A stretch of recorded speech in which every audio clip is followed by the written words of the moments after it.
Ô pessoal, vamos voltar aqui rapidinho para falar de mercado financeiro, tá? Esse é um assunto até meio...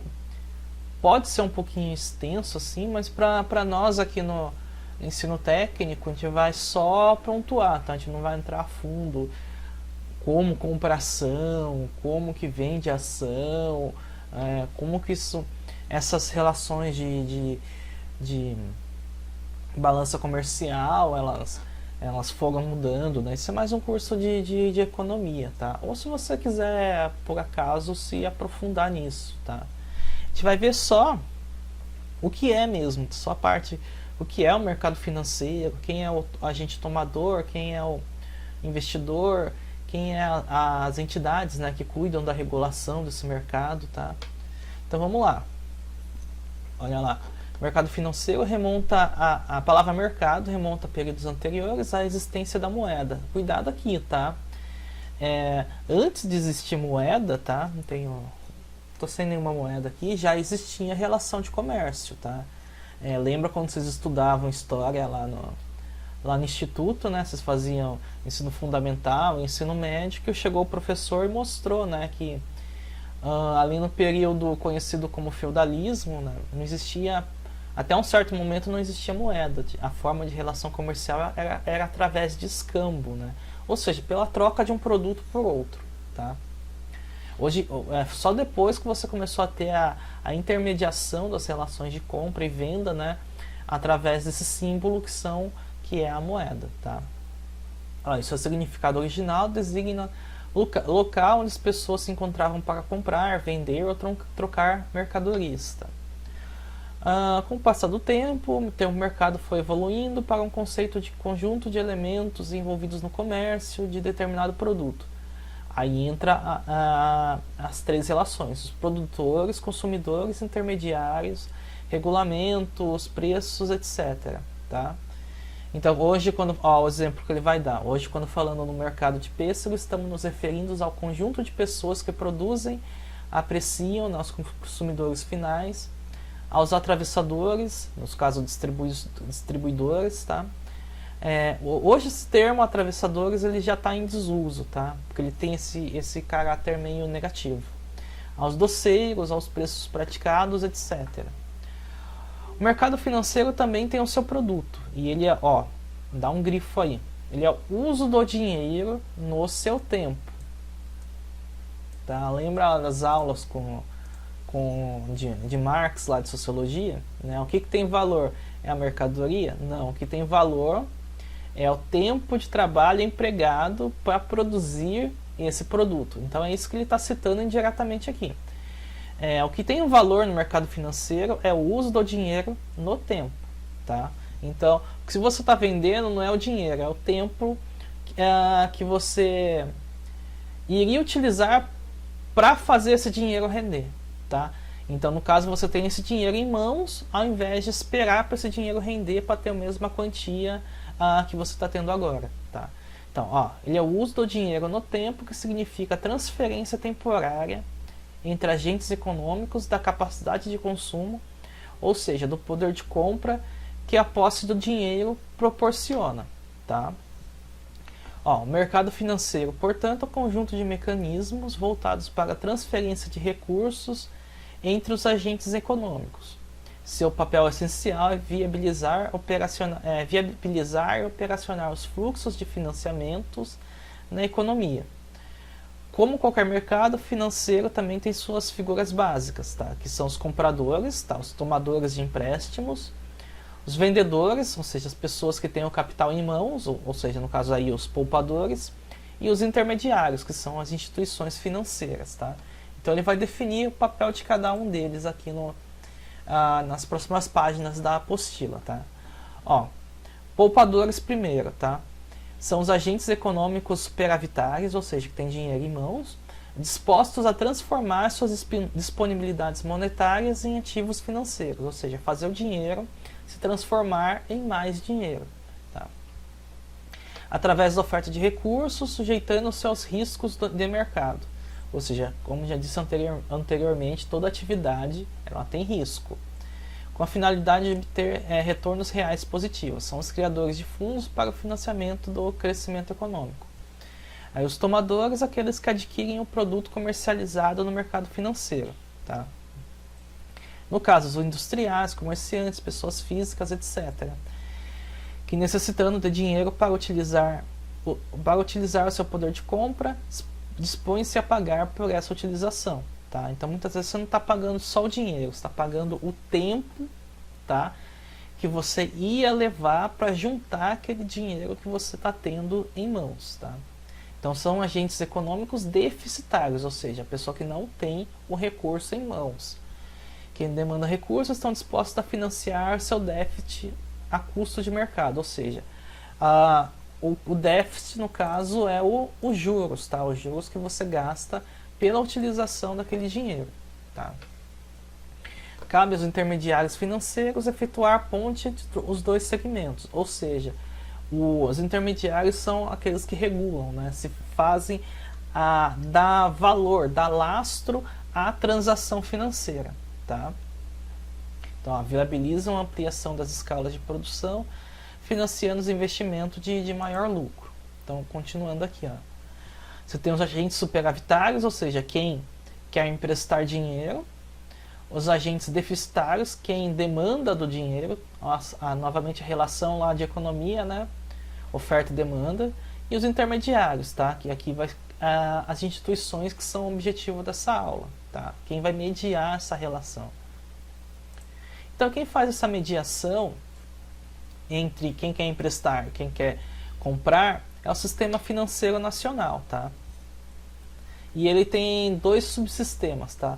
O normativo, que regulamenta e fiscaliza, e o de intermediação e instituições auxiliares, que recebe o dinheiro dos poupadores, agentes econômicos superavitários, e passa para os tomadores, tá?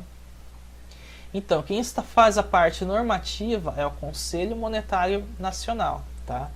É o órgão supremo do Sistema Financeiro Nacional. Isso aqui é só decorar mesmo, só saber que existe, tá? A não ser que você for trabalhar com essa parte aqui de mercado financeiro. Sua finalidade é formular a política da moeda e do crédito, objetivando a estabilidade da moeda e do desenvolvimento econômico e social do país, tá? O ministro da Fazenda, o ministro do Planejamento, Orçamento e o presidente do Banco Central são componentes efetivos, sendo, porém, permitido ao presidente do Conselho convidar ministros de Estados, representantes de entidades públicas e privadas para participar das reuniões. Então, não lhe sendo permitido direito a voto. Então, o Conselho Monetário Nacional, ele se reúne todo mês e vota, né? Estabelece, vota nas políticas que vão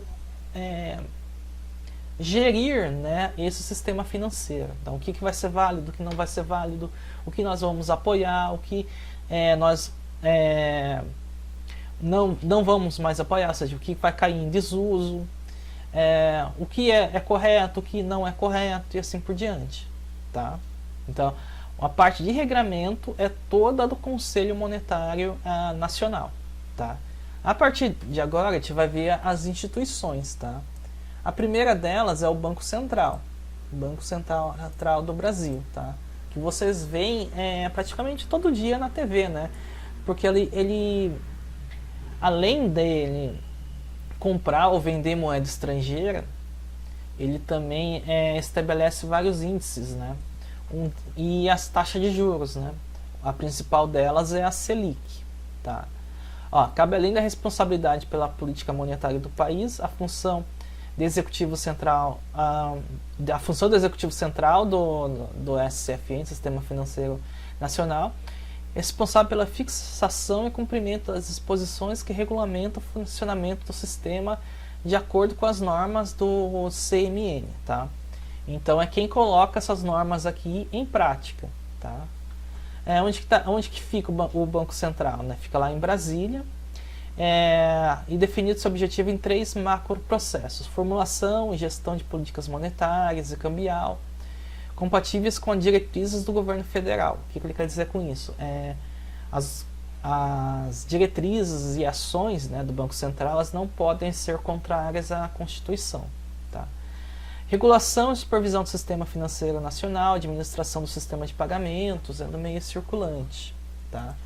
Aí nós temos outras 3 instituições bastante importantes nesse processo. Tá?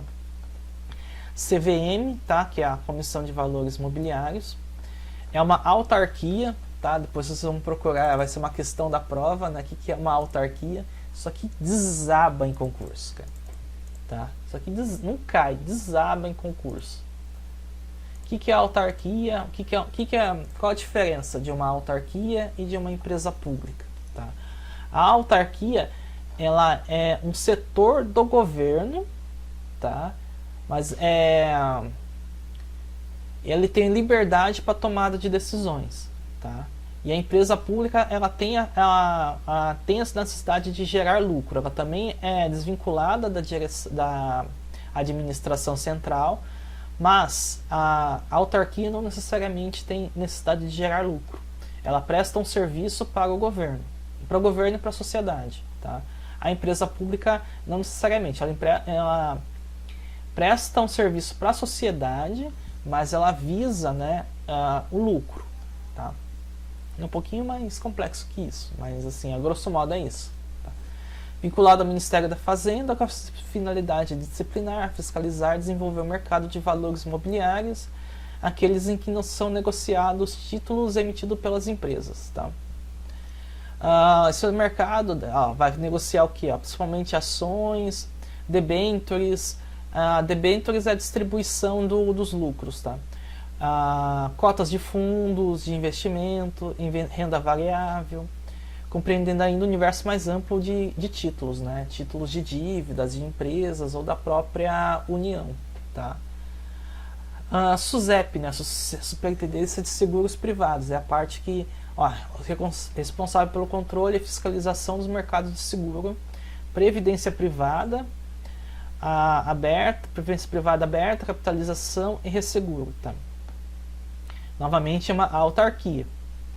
E por fim a Secretaria de Previdência Complementar, o SPC.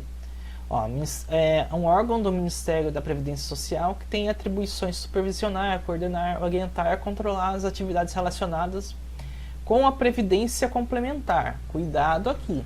Você tem a previdência pública, tá? Que quem cuida da previdência pública, acho que se não me engano é o INSS. Com certeza que é o INSS. Se não for, vocês me corrijam. E você tem a previdência particular, tá?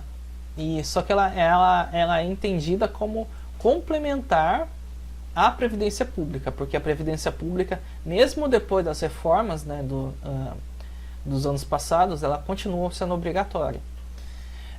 Fechada é a fiscalização das atividades das entidades fechadas de previdência privada quanto ao cumprimento da legislação, normas em vigor e aplicar as penalidades cabíveis. Tá? Então todas essas instituições, né, todas elas são públicas, tá? Embora sejam autarquias, elas fazem essa regulação, tá, do mercado financeiro. Tá? Algumas têm mais influência, outras têm menos influência. Tudo bem? Então isso aqui é o básico, tá? Bem básico mesmo, para a gente entender como funciona o mercado financeiro, tá? Então na próxima aula a gente vai continuar um pouco mais a fundo, vai destrinchar um pouco mais a fundo essa ideia de mercado financeiro. Então fiquem aí ligados na aula, tá? Só para finalizar, né? Não, depois eu comento isso, que o Estado ele está usando um programa que acho que é Power BI, alguma coisa assim. E o que ele faz? Ele faz tabulações de dados, né, em tempo real. Então ele é um Excel, ele não é uma nova versão, né, mas ele é uma ampliação do que se pretende com o Excel. E é interessante que ele faz tabulação de dados como a DRE. Né? Ele faz, através desse programa do governo, você consegue fazer a DRE em tempo real. E também você vai conseguir, né, o que o governo pretende com esse, acho que é Power BI, quase certeza que é o nome disso. Ou é outro nome, mas é isso. com esse programa eles vão fazer o controle de chamadas, né, de vocês. Não sei ainda como que vai funcionar. Sou meio contra isso, já que estamos em um ensino à distância. Mas é interessante você ver que como as ferramentas, né, elas são criadas por uma função e elas acabam assumindo outras funções utilizando a mesma lógica de tabulação. Né? Então é isso, pessoal. Não vou alongar muito, não. Até a semana que vem.